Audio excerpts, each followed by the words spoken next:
d'années, au moins 2 à 3 ans, les mêmes alertes bu ñu mujjee jot mooy lii du seen mébét gu mujj parce que bu lu ñu bëgg mooy jël bakkan gi ci boppam. li ngay wax garaaw na de Bassirou. mais je te jure. ci li ma am lu gën a précieux ci sama àdduna ñi ñu waxoon ne ñu ngi leen di fexeel ci affaire salon de massage bi ngeen di fréquenter les mêmes personnes ñoo ñu wax ne dañ ko bëgg a contaminer. contaminer ko lan. quel qu'en soit bakkan bi lañ bëgg a jël parce que ci processus élimination physique lañ nekk moo tax mu nekk dernier bu fekkee ne sotti na wala l'avant dernier mais lii bu sottiwul bakkan ji balaa ñuy am jàmm nañ ko fexe jël. waa léegi yéen ngeen ne jot ngeen des alertes très sérieuses. waaw pourquoi jëlu leen en compte ces alertes là. mais jël nañ ko en compte Maïmouna. kon pourquoi arrêté wul dem ci salon de massage bi. mais Maïmouna déglu lu mu wax démb xam nga sénégalais yi dafa am lu ñu découvrirul woon mooy jël nañ nit porté ko en héros yaa ngi dégg li ma la wax porté ko en héros jël ko dugal ko seen xol ndax njàmbaarte ndax fightingam ndax bëgg Sénégal ndax am xam-xam ak njubam mais ndekete nit kii ñu naw googu yépp ñoom seen wér-gu-yaram moo gën a dëgër wér-gu-yaram Sénégalais ñu ngi doog a découvrir kon seen héros ndekete ku yore feebar bu koy sonal la ci ay douleur depuis bu nekkee xale ba tey héréditaire. Deuxième chose les Sénégalais ñu ngi doog a découvrir ne luñ koy gis yépp ci njàmbaarteem ak ci xeexam mu mënoon dem tey kii bu bëggoon conseil économique et social ku fa nekk du fa toog bu ko bëggoon. ku fa nekk dañ ko proposé. non parce que sañuñu ko proposé parce que xam ne nekkul dans les li tax nga ne bu ko bëggoon Idrissa bi fa nekk du fa nekk. parce que lu mu sonal kii joxe ki mu ko jox sonali ko noonu kii bu bëggoon assemblée nationale toog fa. bu bëggoon lu ko ëpp am ko xam nga li may wax te loolu Sénégalais yëpp de bon sens xam nañ ko mais il a des difficultés à se payer un massage pour un certain montant ci douleur yi koy sonal. alerte ñooy lan depuis 2007 mu ngi maase wu bu demoon sax di maase wu ci góor tey ñu am ci moom emprise mën nañu ko fa jiñ ngóor jigéen parce que fi nga dem. di fa dem depuis 6 mois di fa massé wu ba am benn période di nga arrêté woon ñu ne la reprendre sa massage man je l'ai vu malade te Sénégalais xamoon nañ ne feebaroon na entre le mois de mars et le mois d'avril gis nga ma demee bi gis ko fi ma doon dem dew ma fa dama ñibbi tëdd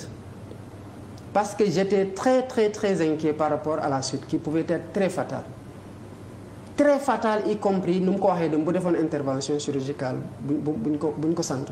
pourquoi il n'est pas allé voir un kinésithérapeute. lu mu la wax 2007 la commencé dem seeti un kinésithérapeute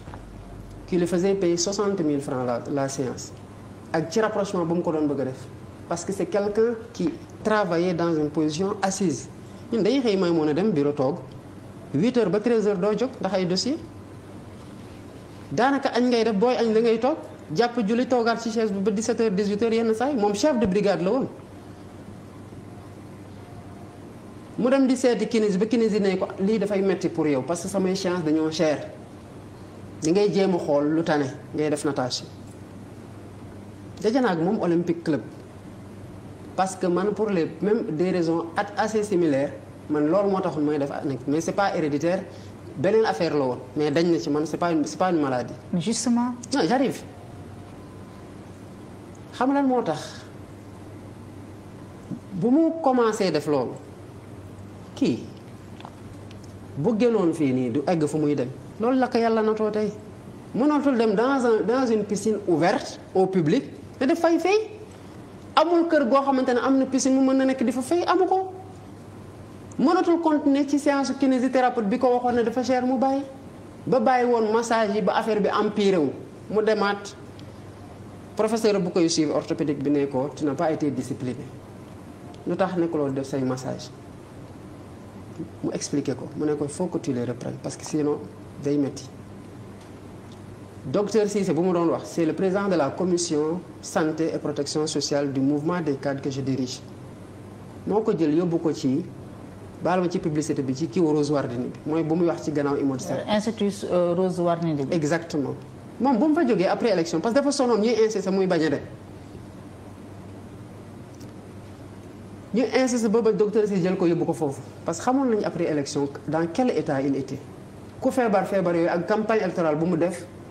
enchaîné woon campagne électorale 21 jours ak une pré-campagne dans des changements de température ci diggante États-Unis Canada Suisse Belgique Italie ba France ba keroog muy ñëwaat Sénégal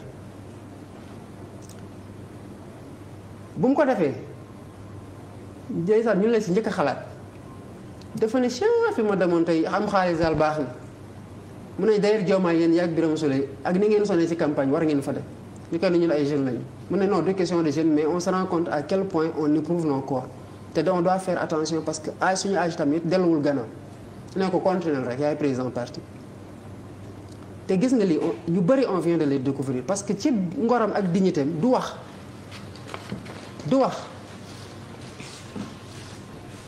donc ñu fayee ko 300000 après bu mu maasee ba pare parce que mosul imaginer massage egg na foofu 300000 mu ne lii mënu ma ko fay. mais foofu c'est un ensemble de soins du 300000 du massage kese. mais justement parce que dañu jàppoon na ci coono gu mu sonoon ci campagne électorale foofu moo ko mënoon defar moo tax sax xëy na moom gisoon na ci nguur goo xamante ne xamu ko ba saalit fa ba yéene ñu ko ñun ñu ko jege mu xam nañ ci sonné woon loolu mënu fa dëkk may mun na mais lu ko fa yóbbu c'est des raisons de santé puisque mënu ko nag te il faut qu'il le fasse mais alerte mën na tax boo ragalee alerte yooyu ba tax yow nag nga bàyyi sa bakkan nag ba dee may mun war nga paraplégique sa engagement est-ce que di nga mën a def. xam nga j'arrive waaw mais Bassirou aussi damay jeexal par rapport aux précautions yi ngay wax yan précaution la jël. il dit man il faut que je continue parce que c'est médical benn xaritam mënoon na doon Diomaye mu xam wóolu mënoon na doon Birame Souleye doon na keneen koo xamante ne xaritam la boo xamante ne seq nag moom pour wax ko ne lii mooy sama problème de santé kooku partager les mêmes problèmes de santé ak moom ne ko man fii laay dem te gis naa fa sama bopp demal nga seet mu dem seet fekk fa ay jigéen dem xool lan la fa fekk d'abord est-ce que am na agrément oui am na agrément état nee na ko lii profession paramédicale bii ngay def parce que il faut que sénégalais yi xam Maïmouna massage c'est une profession paramédicale man yàlla dafa def bi may commencer liggéey impôt dama nekkoon ci fu ñuy wax centre des professions libérales actuellement ñu koy wax centre des professions réglementées képp ku nekkoon médecin biir Dakar région de Dakar man maa yore woon sa dossier fiscal mais j'avais les dossiers fiscaux des médecins et les dossiers fiscaux des paramédecins paramédecin mooy lan paramédical bi mooy boo damoon te yàlla na bu mu am ñu tabax sa tànk ba sa sidit yi mënatoo lem sa tànk wala mënatoo ko lemmi xam nga ki la tabax pare na ci yow rééducation bi ngay def kan moo koy def kinésithérapeute c'est pas un médecin c'est un paramédical boo demoon tey am problème mu bët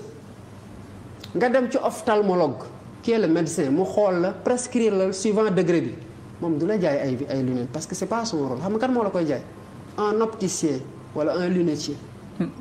salon de massage bi moom nag. justement les masseurs font partie des professions. les masseurs professionnels. mais justement yow pour ñun quand l'État donne à quelqu'un un agrément dañuy jàpp ne que professionnel la surtout nag boo fa demee gis nañ fi nga jot a jaar yëpp ak sa expérience su massage des kinésithérapeutes au salon yi ngay wax ba foofu liñ fa doon ut sur le plan du bien-être et du soulagement de la douleur am nga ko. loolu nga mën a vérifier. ensuite ci kër ga nga fekk kenn koo xamante ne ci këram la nekk ak jëkkëram ak ay doomam ak ay employés nga gis fa ay caméras de surveillance benn obstacle nga am loolu c'est intime mooy est-ce que li nga bëgg a def nii dëppoo nag li nga xamante ne mooy sa gëm-gëm par rapport ak sa diggante ak sa borom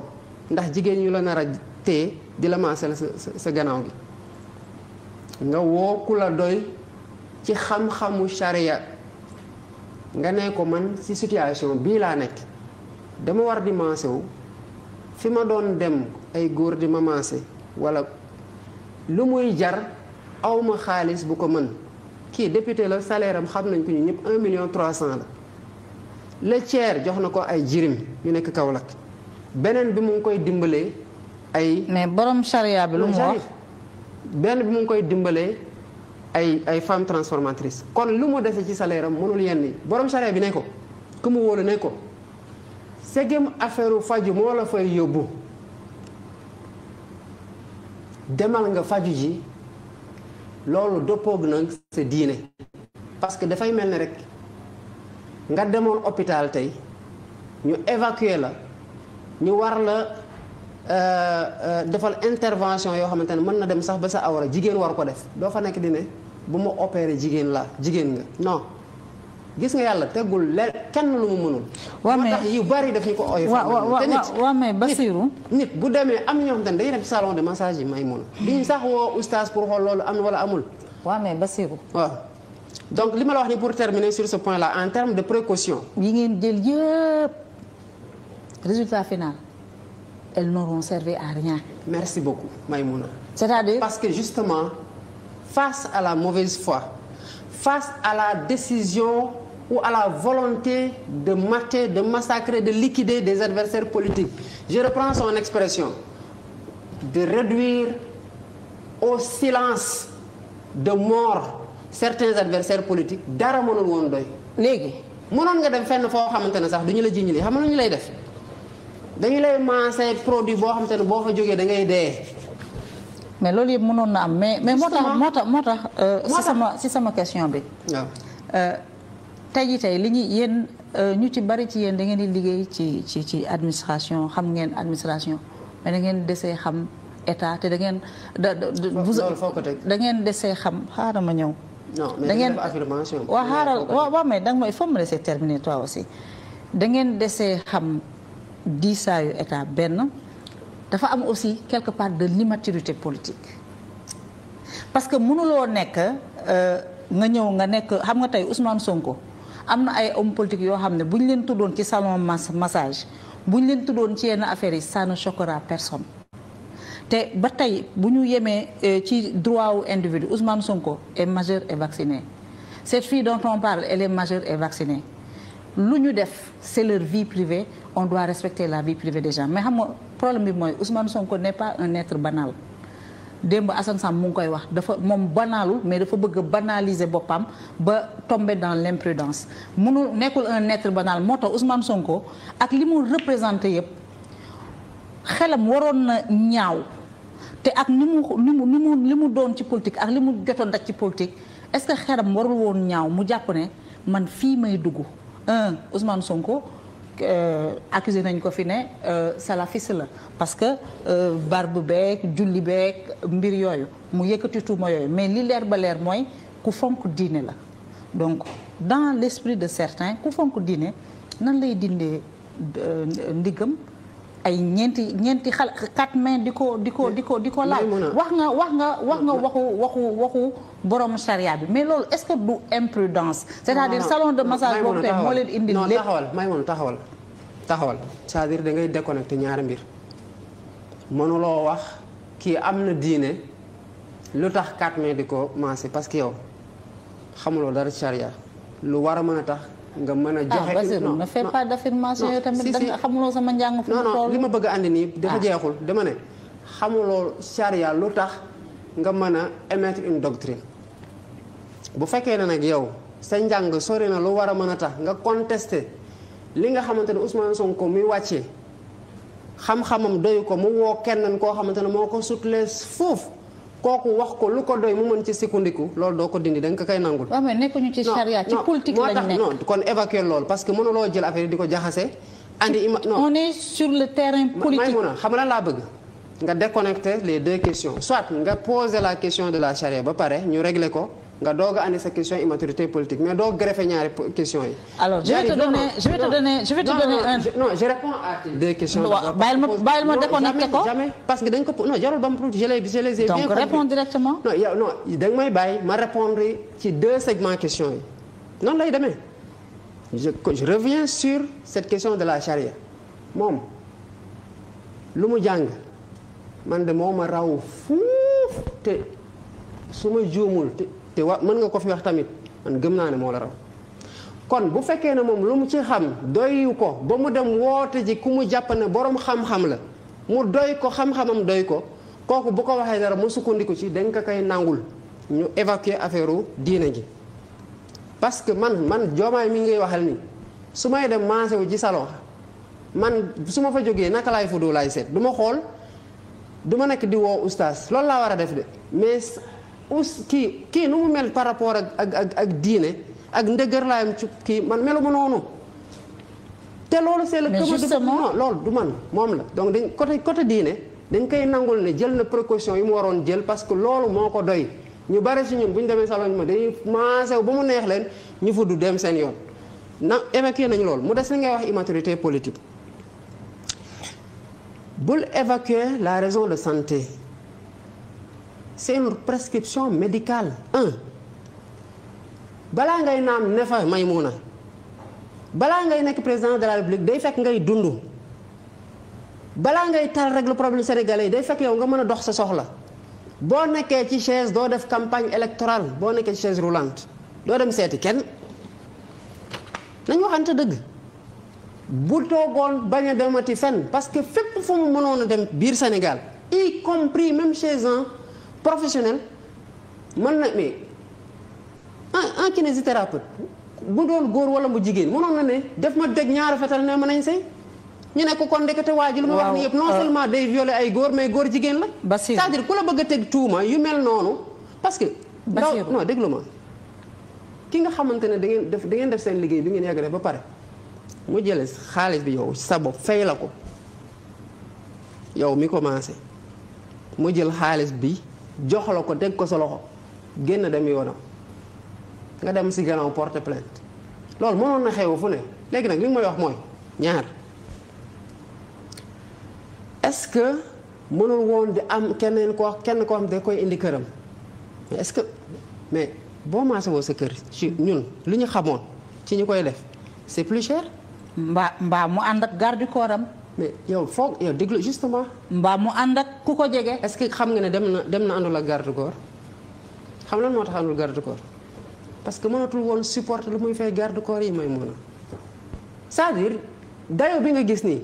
du alal moo ko jox xam lan moo ko jox Sénégal bu dee ci xolam jaral ko lu ne Sénégalais yi di ko delloo loolu comme njukkal bu ko nit ñi gisee dayoom nii foog ne noonu la poche am diisee dañuy juum buñ ko gisee ci dignitéem gisuñu ko muy onk wala mu dugg ci yenn compromission yi ñu yaakaar ni noonu la poche am diisee dañuy juum may mun a moom lu muy jël comme risque parce que amul lu mu def mënul bañ a génn mënul bañ a dem doxi nu mu lijjantee njabootam c'est excessif. Bassirou, le combat politique a un prix. Quel prix? Le combat politique xam nga. c'est le prix qu'il est en train de payer. waa xaaral. non mais yow Maïmouna yow déglu ma wax la est-ce que yow nit mën nañu ko radier. ci fonction d'inspecteur des impôts dama bëgg nga déglu ma avec autant de violence nga kooku ngay jàngal ne. waaw mais non l'engagement politique a un prix. si tu ne me laisses pas terminer aussi. mënuloo xam fan laa jëm non dama bëgg nga déglu ma. il faut ñuy déglu wante aussi. xam nga Ousmane Sonko ba mu nekkee député avec 30 000 voix. 37 000 voix si vous voulez. Sa sécurité incombait peu. ba nga ne dem présidentielle je vous ai vu avec plus de 100 gardes du corps parce que contexte bi moo ko jaroon 100 gardes du corps yooyu mënul leen maintenir situation économique oblige mais un homme qui est arrivé 3e à une présidentielle nekk le plus jeune am score bi mu am 1 ngeen nekk aujourd'hui le principal opposant du parti au pouvoir ngeen cristalliser beaucoup d'attention beaucoup de haine beaucoup de contradictions beaucoup de divergences ba ngeen ñëw nekk ci seen politique ngeen am seen yoonu bopp yoon boobu ngeen nekk seul contre tous yéen bu fekkee ne vous êtes un parti organisé sécurité Ousmane Sonko Pastef moo ko waroon a jël en charge te yéen vous n'êtes pas un parti pauvre parce que vous êtes capable en un rien de temps de mobiliser des centaines de millions de francs CFA par la générosité de vos militants. gis nga li ngay wax nii. Ousmane Sonko sécurité am Pastef moo ko waroon jël en charge waroon na leen jaral pour éviter li ngeen di woowee un complot ngeen réunir les conditions et je te dis une chose très simple tu sais ce que font les femmes maintenant toutes les femmes apprennent le massage toutes les femmes achètent des huiles toutes les femmes beaucoup de femmes font les massages pour leur mari à la maison deroon na sax ñu jël kenn ci ku ko jege mbaa doomam ñu dem defaral ko lool bu nekkee ne un parti boo xam ne mu ngi xam ci li mu nekk mu ngi xalaat ne lu nekk mën na ko ci dal yow nga ne jot ngeen ay alerte vous continuez à aller dans le salon. mais Maïmouna xam nga am na parti boo xam te ne man duma ci wax ay toutes les femmes mënoon ngeen jël ku ko jege xam naa fan ngay waxe man sama pudeur ak respect bi ma am ci moom. non moi je parle pas de Sonko je parle des femmes non, maintenant non. parce que bari na kilifa yoo xam ne duñu dem ci salon massage yaa waxoon ñu déglu noonu voilà vas-y yaa wax Sénégalais yi dof ñu xam nañu baax fi ngay waxee man foofu duma fa dugg seede bi ma dégg mu wax ci ñooñu ngay junj nii keroog sama kër seede gu rafet la j'ai de grandes dames la ma wax ma di leen delloo njukkal bu baax a baax a baax fi ngay dugg noonu nag duma fa dugg beneen affaire bi mooy jam nga parti bi yëpp baaraamu tuuma mën nañu la ko nangul mais suñuy militant quand même lu ñu nekk di def en termes de sacrifice ci seen poche pour le parti te Ousmane Sonko jaral leen foofu lu ko raw mënuñu leen xarab ci dara dañ leen di delloowaat njukkal bu baax a baax a baax a baax gis nga ñëw tey jël fa ay bal ñu bare ci ñoom bu seen bakkan la kii bu ñuy ñëw foofu xamoon nañ seen bakkan mën na fa des te ñu ñëw kon c'est pas question de sacrifice lu ñu sonal xam nga lan la dignité nit ki du wax du onk kenn bëggul kenn xamul ko dara loolu c'est extraordinaire et par ça nous met mal à l'aise dafa am foo xamante ne aussi nit foofu nga ko mën a yem da ngay wax du xam yéen yi du ko bëgg kenn ku ko xamal. parce que da ngeen di dëggal ñi nekk naan Ousmane Sonko déggalul kenn. non lu ko doy rek lay def. non dégluwul leen. non waxuñu loolu man mii li yax ak yow nii bu ñu doon wax ne ñu ngi koy fexeel salon de massage man je savais pas qu'il se faisait masser ni où il se faisait masser. donc yow mosoo xam ne moom day def massage. mos naa xam ne dina doon def massage ba ñu koy wax affaire salon de massage mais régularité li ci ñuy découvrir nii moom ci laa koy découvrir parce que ñun suñu parti dafa am benn fonctionnement bu particulier bay moom Ousmane Sonko mi bu ma koy tuddee doom yëgu ko nekku fa woon sax nit ñi dañoo tudd ma ne man Ousmane Sonko laa ko tuddee Birame Souleye mi fa nekkoon nee ma anamu ma ne ko mais ne ko fi xam naa dem na taxawaal ji laa ko wax mu ngi tararari ci dëkk bi rek mu ne ma mais daf ko xamal ma ne ko non je l'ai pas dit mais c'est pas grave bu paree lu muy def il le saura dañu ñëw Birame Souleye génn woo ko mu rappliqué daar ak sañ-sem ba pare àndaale ñaari jabaram mais ñun sur le plan gis nga ku ne ci ñun ci côté engagement politique mën nga joxe sa bakkan pour sa morom ndax loolu suñu loyauté suñu valeur yi la mais côté vie privée am nañ ci pudeur bu rëy suñu diggante. donc vous avez un candidat à la présidentielle qui aspire à devenir président de la République vous criez urbi orbi que Ousmane Sonko va diriger ce pays-là ngeen bàyyi ko muy dem di masser wu à 20 000 francs parce qu'il n'a pas les moyens. loolu laa la wax na nga ko xam. kon yéen amu leen organisation. non mais organisation bi dafay eggul ci lu ñu la waxul te mu bokk ci biiru nit ki lu mu wax démb bu liy xewul woon am na lu ma fi wax du ma ko wax mooy c'est son état de santé nara ko woon wax organisation financière bi nara ko woon wax. erreur politique li ma la wax nii. erreur politique Ousmane Sonko dévoile son état de santé prochaine élection mën nañu def réforme exiger la présence du bulletin de santé dans le lot. des documents à fournir. xam nga lu muy andi Maïmouna. xam nga tamit non bàyyil ma ñëw nit ñi wax ne da ngeen nekk xale ci politique aussi. non bàyyil ma ñëw Maïmouna bàyyil ma ñëw xam nga yow tamit sa conclusion dañoo yomb. xam nga lu lay yóbbu da ngay dégg benn wax rek ñëw di ko soutenir. non déglu ma wax la déglu ma. bu ñu àndee bulletin xam nga Abdoulaye lan la waxoon 2012 nañ course gis nga ñi ko doon wax ne dañuy màgget ba présenté wu ñaata ci faatu. année Abdoulaye Wade lan moo leen faat dañoo dem ba mënatoo loolu mooy faatu boo demee ba mënatoo dara mooy faatu maanaam sa cër mënatoo avancé mënatoo nooy mënatoo gis mënatoo dégg loolu mooy faatu année Abdoulaye Wade mu ngi nii mooy secrétaire général PDS. gis affaire de bulletin de santé ñi koy xalaat sax bu ñu ko defee qu'est-ce qui leur dit que ils seront là d'ici là Ousmane Sonko am na lu mu attan parce que gis nga ma am na feebar yoo xamante ne boo ko yoree de façon héréditaire bokkul ak bu la dabee te yow lan moo la wax d'ici 2024 progrès médecine fan la nar a egg. alors Bassirou xamoo ci dara may Bassirou Diomaye la maladie de Ousmane Sonko man xam naa ko parce que am na lu ma ci dal ñu prescrire ma natation prescrire ma kinésithérapeute ne ma opération mënoo ko def je prenais des antidouleurs xam naa li ci métit bi. waaw ça te prend le dos ça te prend le nerf da ngay dem ba fa ne da nga am AVC loxo bi ak tànk bi dafay ànd métit la boo xam ne c'est inexplicable yow nee nga wër nga ci am na ñu ciy wër am na ñoo xam ne xëy na kii bi fracture bi c'est plus prononcé. seen situation moo gën a metti. c'est différent. non xaaral rek bu ñu dugalee ci document à fournir yi bulletin de santé. yéen teg ngeen obstacle seen kanam. non defal ndànk. te c'est le conseil constitutionnel bu document bu ci manqué. non taxawal Maïmouna. est-ce que mënuloo nekk candidat. non nit mën na def bulletin de santé am hernie discale nit def bulletin de santé am myopie keneen def bulletin de santé am problème mu dégg keneen ki am un cancer du foie keneen ki am un truc keneen ki am tànk lu ne mën na ci am. à partir de quelle conclusion le conseil constitutionnel di wax ne kii nii obèse wala mu diabétique wala mu hypertendu day nekk candidat keneen ki nga xamante ne am na ay douleur dorsale yoo xamante ne day sport ak moom di nager ak moom di dox soxlaam mën li keneen ki mënul fu parce que bu ñu dawoon xam nañ kuy raw xam nañ ko gën a andiran foofu kii mooy jàll kee bana jàll ça Maïmouna yow da ngay nekk dans une fiction politique boo xamante c'est pour asseoir benn conviction bu il faut relativiser léegi bu ñu fournir suñu bulletin de santé sur quelle base lay conseil constitutionnel qui ne sont pas des médecins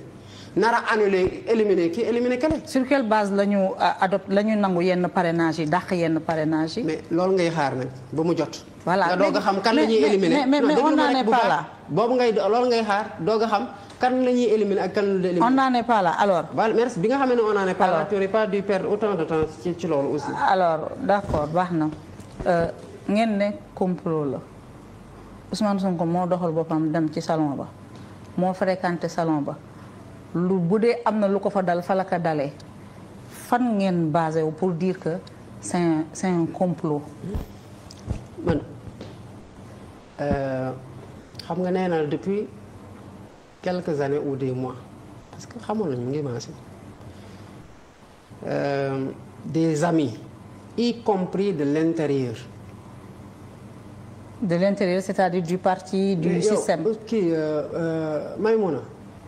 am na ay militants APR yi ñëw tey ne ànduñu ci lii c'est pas parce que nit ñi sont dans le pouvoir qu'ils cautionnent certaines bassesses dans l'exercice du pouvoir am na ñu nekk ci biir d'accorduñ ci yenn yi. et ils parlent ils alertent. te wax nañ leen ko. mais bien sûr parce que Sénégal ñun ñëpp a ko bokk te xam nañ kan moo baax ci réew mi am na ñoo xamante ne bëgguñu injustice Maïmouna les gens parlent ñun lu ñu xam ci réew mi ak a bari lu ñu xam ci réew mi ak a bari moo tax boo da ngeen nekk ci administration xam ne état ça me fait rire parce que ak a ñoo xam état ak a ñoo xam dëkk bi liñ ci xam ak a bari. ak bari Maïmouna te gis nga affaire bi ngay gis nii jeexagul de ak yuuxu mën a jibe fu ñu ko foogewut. c'est-à-dire. ça veut rien dire ça veut dire que juste ça parce que combat bii nii ils peuvent pas le gagner Maïmouna parce que ñi koy mëne di tirer les ficelles xam lan moo tax ñu koy mëne dañu bëgg dund pour continuer profiter des plaisirs du pouvoir affaire dund yii nii ñun. jihaad lañ ko def suñu bakkan bu ci rotee dañuy jàpp ne ay shahid la ñuy doon te xale yi ñu àndal yépp ci loolu lañ nekk beneen affaire bi ñun dañuy jàpp ne que ñun. jihaad da ngeen di joxe seen bakkan. mais pour une cause. ñaata yoon laa ñëw fii ne la engagement politique bu ñuy def nii kañ laa la ko mujjee wax nga ne ndax ragaloo ñu rajale ma ne la radiation. moo fi mujjee mooy li ci gën a tuuti. da nga yaakaar ne dañ koy wax nii pour embellir un discours Maïmouna non moo tax yenn ëppi doole yi. on regardera jamais faire ça parce que ku dee pare nga ci li ciy def sa diggante ak sa borom la te loolu ni nga doon dundee la ku la rey il a ça dans sa conscience te yàgg-yàgg dina la fekk si mais pour la postérité li nga xamante ne génération yu ñu jiitu ñoom lañu waroon